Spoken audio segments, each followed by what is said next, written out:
Open your freezer right now and I'll bet you've got half a bag of peas and not much else. Yet your nan's generation could feed a family of 5 for a whole week on what you'd spend on a single takeaway. The secret was never more money. It was batch cooking, done the old British way, decades before meal prep became a buzzword on the internet. Number 14 on this list quietly saves most people around 40 quid a month, and almost nobody does it anymore. And number 2 turns one cheap joint into 6 completely different dinners. Hit subscribe before we start, because these 25 tricks will change the way you shop forever. Let's count down. Number 25. Cook your onions by the kilo. Walk into any proper British kitchen 40 years ago, and there was almost always a pan of onions going low and slow on the back ring. Your nan didn't fry one onion for one meal. She'd peel and slice a whole bag, soften the lot in a knob of dripping or a splash of oil until they turned soft and golden, then portion them into little tubs to cool. Onions are the foundation of nearly everything we eat. Bolognese, curry, soup, stew, gravy, shepherd's pie. By doing them all at once, you save the half hour of standing and stirring every single night. A bag of onions costs about 75 pence and gives you the base for a dozen dinners. Frozen in portions, they keep for 3 months and drop straight into the pan. Start here and every other meal gets faster. Number 24. The mega mince base. A pound of beef mince used to be the workhorse of the British week, and the cleverest cooks never browned it one meal at a time. Your mum would brown 2 or 3 pounds at once with onions, a grated carrot, and a crumbled oxo cube, then divide it into bags. One became spaghetti bolognese on Monday. One became chili on Wednesday with a tin of beans thrown in. One became cottage pie on Friday under a blanket of mash. Same base, 3 completely different teas, and only one washing up of the big pan. Browning mince is the slowest part of any mince meal, so doing it once and freezing the rest is the single biggest time saver going. Mince was a few shillings a pound then. Today, a value pack still feeds a family for around £1.20 a head, less than half what a ready meal costs. Number 23. Freeze it flat.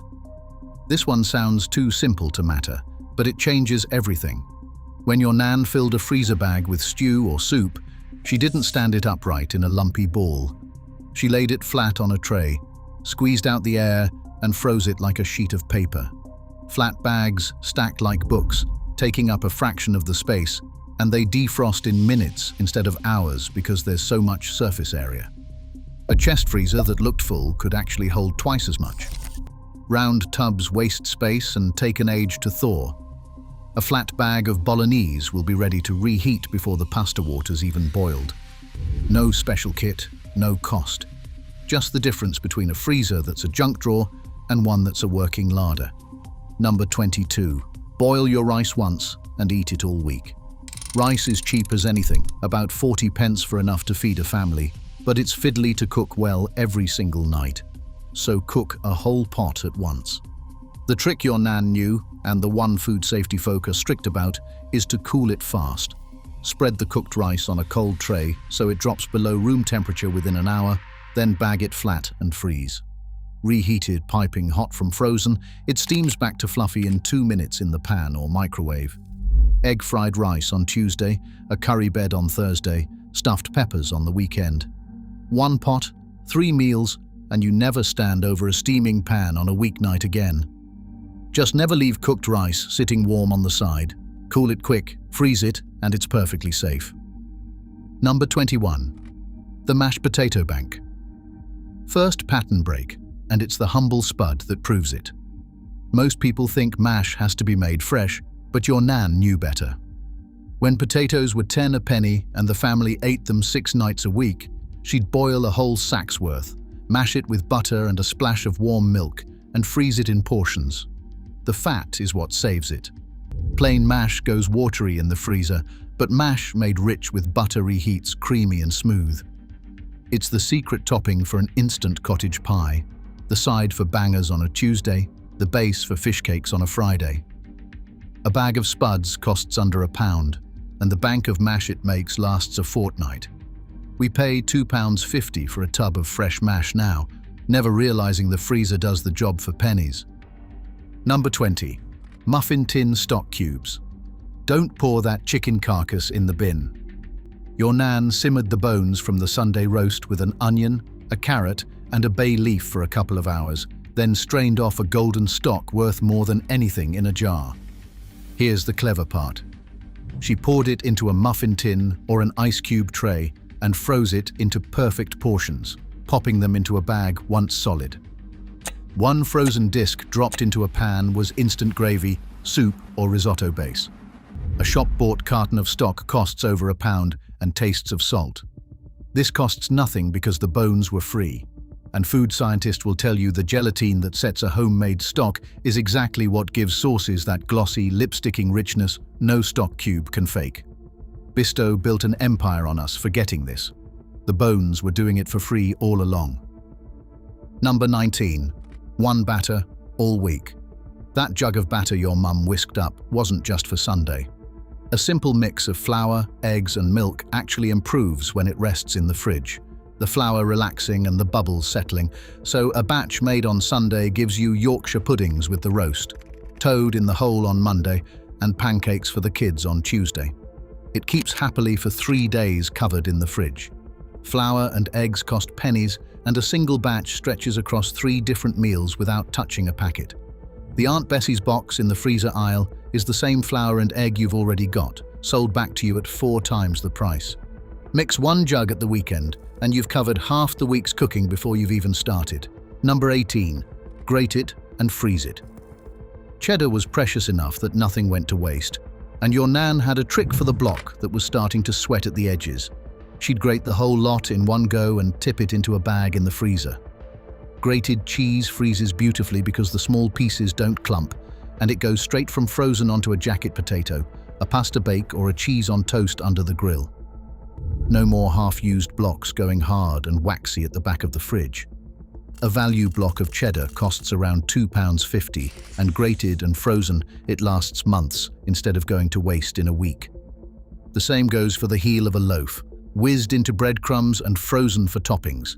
Nothing wasted, everything ready. Number 17. The 1 penny protein. Second pattern break, and this is the one that genuinely feeds you for next to nothing. A bag of dried beans or lentils costs about 80 pence and holds more meals than a whole chicken. The reason most people don't bother is the soaking, but your nan had the shortcut. She'd soak a big batch overnight, then add a 1/4 teaspoon of bicarbonate of soda to the cooking water, which softened the skins and cut the cooking time almost in half. Then, crucially, she cooked the entire bag at once and froze the cooked beans in portions. Suddenly, a chili, a soup, or a curry has free protein ready in the freezer. A tin of beans costs 50 pence for a fraction of the amount. From dried, you're paying pennies per portion. Nutritionists now bang on about pulses like they've discovered something. Your nan was stretching a shilling with them 90 years ago. Number 16. Herbs in oil, frozen in cubes. By the end of the week, the parsley's gone slimy and the basil's black in the bag.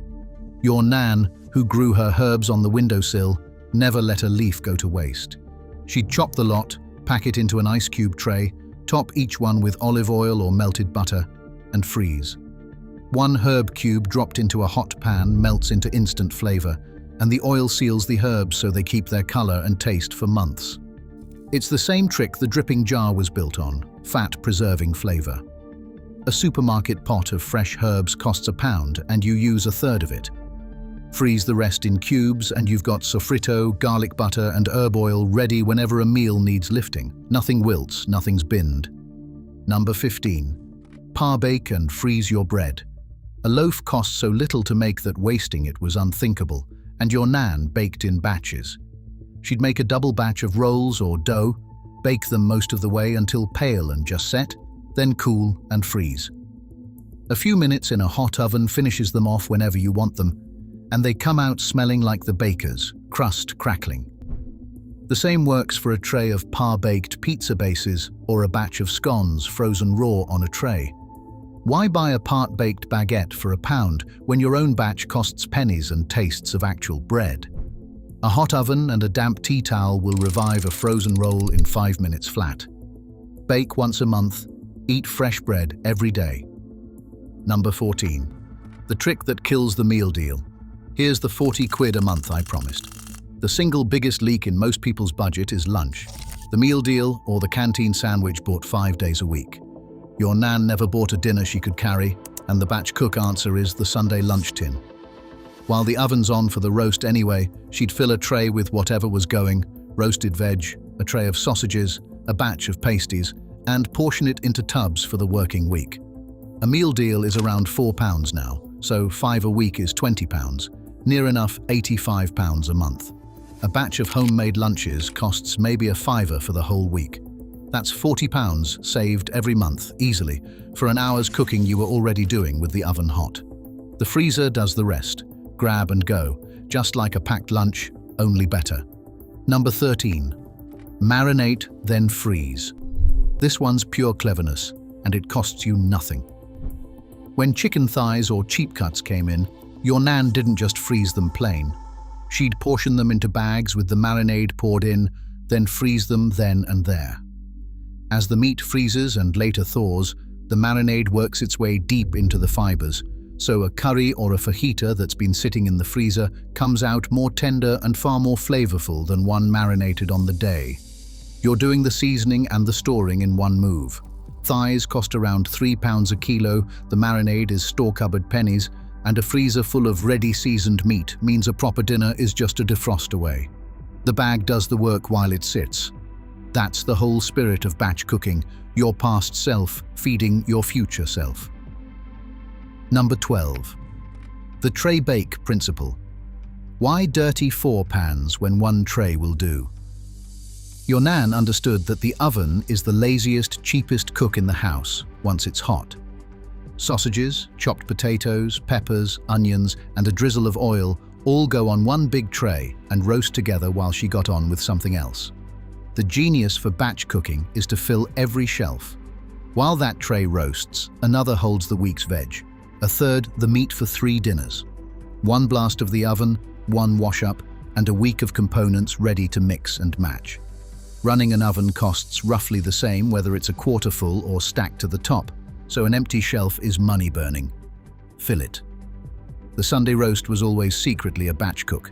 Your nan just never called it that. Number 11. Batch the soup, freeze the lot. Third pattern break, and soup is the quiet hero of the thrifty kitchen. A pot of soup is where the sad carrot, the soft onion, and the leek that's seen better days all find redemption. Your nan would simmer the whole pot once a week, blitz it smooth, and freeze it in single portions, each one a free lunch waiting to happen. The end-of-week vegetables that would otherwise go in the bin become a fortnight of dinners for the price of a stock cube. A tin of soup costs £1 for a watery imitation. A homemade batch costs pennies a bowl and actually tastes of vegetables. Freeze it flat, defrost it at your desk, and you've a hot lunch for the cost of the scraps you'd have thrown away.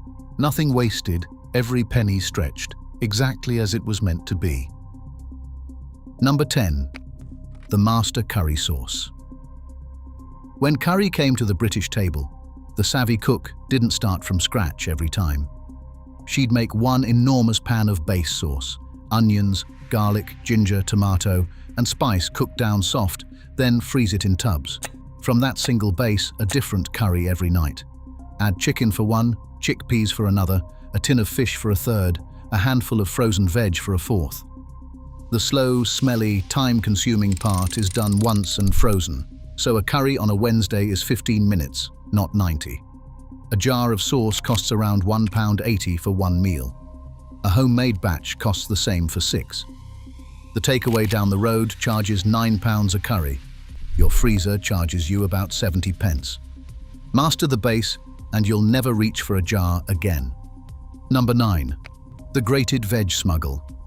Getting greens into children was a battle long before fussy eaters had a name, and your nan won it with a box grater. She'd grate carrot, courgette, and onion in bulk and freeze them in handfuls, ready to vanish into any sauce.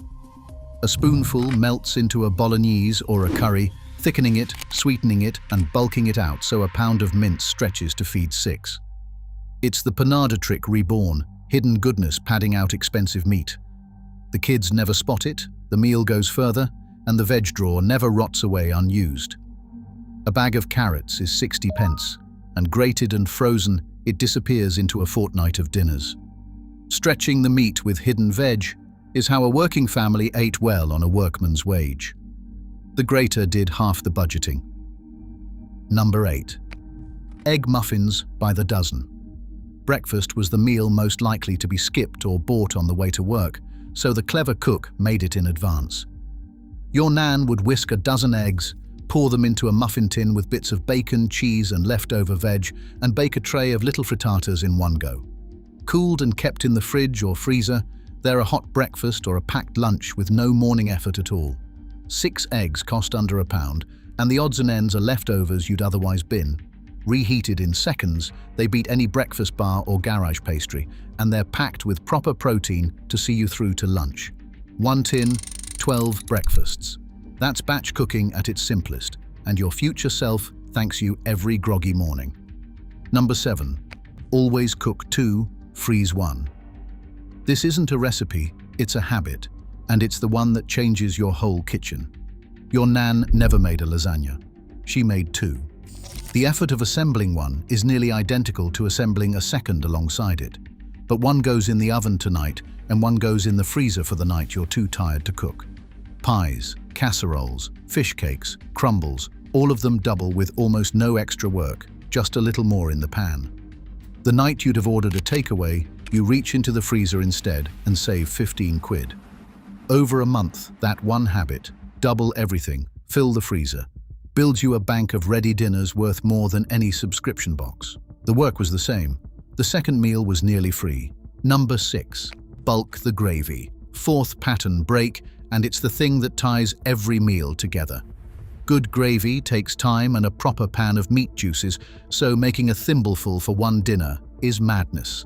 Your nan made a big jug from the Sunday drippings, stretched it with a crumbled OXO dissolved in boiling water first to stop the lumps, and froze the surplus in portions. A disc of real gravy dropped into a pan turns a plate of leftovers into a proper dinner. The granules in the tub promise convenience, but real frozen gravy from real drippings is something a packet can never match, and it costs nothing because the drippings were free. We pour boiling water on powder and call it gravy. Your nan banked the real thing in the freezer and ate like it was Sunday all week long. Number 5. Fill the oven with jackets. When the oven was on for anything, your nan never let the empty space go to waste, and the humble baked potato was her favorite filler. She'd scrub a dozen and bake the lot at once, eating 2 fresh and squirreling the rest away in the fridge and freezer. A pre-baked jacket reheats in minutes, ready to be split and loaded with beans, cheese, or whatever leftover needs using up. It's a full meal for around 30 pence. The microwave version in the supermarket costs £1 for one sad spud. Bake the tray while the oven's already hot, and you've got the cheapest, most filling lunches of the week, sorted for pennies. The oven was on anyway. The only crime was leaving a shelf empty. Number 4. The planned leftover. Here's a phrase your nan never used but always practiced. She didn't have leftovers by accident. She cooked for them on purpose. The Sunday chicken was always too big for one meal because the second meal was the whole point. Tonight's roast became tomorrow's sandwiches, the day after's soup, and the curry at the weekend. Make extra rice tonight, so tomorrow's egg-fried rice is instant. Cook double pasta, so Wednesday's lunch is a cold pasta salad already done. The trick is to think one meal ahead and cook for 2, so the second dinner is built before you've cleared the first. It costs nothing extra, just a slightly bigger pan. And it means half your week's cooking is done before the week's begun.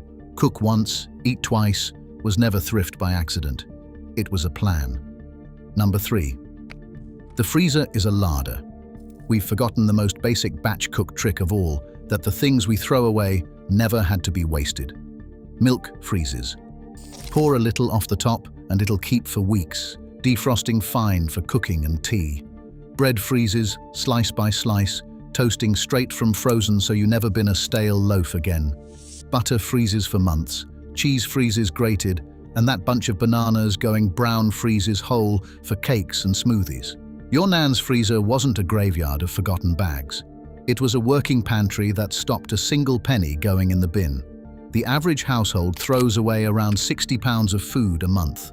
Treat the freezer as a larder, and almost all of that stays in your pocket. Nothing wasted, exactly as it always was. Number 2. The roast relay. Here's the one joint that becomes 6 dinners. A large gammon, a shoulder of pork, or a whole chicken looks expensive on the counter, but cooked once and worked properly, it's the cheapest meat you'll eat all week.